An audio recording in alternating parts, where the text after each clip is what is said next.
এখন যিনি councillor vice chairman রয়েছেন তার দাদার দোকান আগুন লাগানো হলো এবং সব পুড়ে গেছে গোটা দোকান। দেখুন, আমার কাছে খবর এসছে, আর কথা হচ্ছে যে সেই দোকানে আগুন লেগেছে না শর্ট সার্কিট হয়েছে, কি করে হয়েছে আমরা জানি না। আমরা চাই সেখানে শান্তি ফিরে আসুক, সেখানটা স্বাভাবিক অবস্থা ফিরে আসুক। এতদিন পরেও যদি আগুন লাগে, এতদিন পরে যদি আগুন ধরাতে হয়, এতদিন পরেও যদি মানুষ তার বাড়িতে ফিরে না আসে, সে হিন্দু হতে পারে, মুসলমান হতে পারে, এখনও পর্যন্ত হতাহতের সংখ্যা দেয়নি পশ্চিমবঙ্গ সরকার। আমি কালকেও গেছিলাম সেই সমস্ত হতাহতের পরিবারের কাছে, তাদের কাছে পশ্চিমবঙ্গ সরকার কোনো সহযোগিতা করেনি, তাদের চিকিৎসার ব্যবস্থা করেনি। গুলি খেয়ে বহরমপুর হাসপাতালে ভর্তি আছে তারা, কারোর কিডনি নেই, কারোর পা বাঁধকেছে, তাদের জন্য সরকারের কোনো মাথা ব্যথা নাই, সরকার এগুলো স্বীকার করছে না।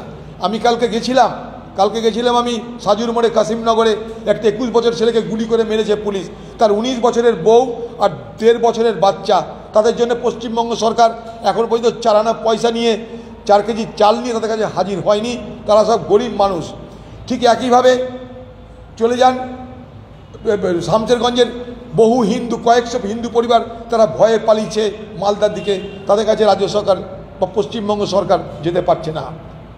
আপনার রাজ্য এটা, হিন্দু আপনার, মুসলমান আপনার, শিখ আপনার, খ্রিস্টান আপনার, আপনি আসুন, সম্প্রীতির বার্তা দিন। দূরে কেন?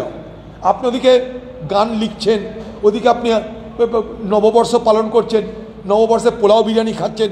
এখানে যে মানুষের দুরবস্থা শেষ নাই, এখানে যে মানুষ চিকিৎসা পাচ্ছে না, খেতে পাচ্ছে না, ঘরে থাকতে পারছে না, ভয়ে পালিয়ে বেড়াচ্ছে।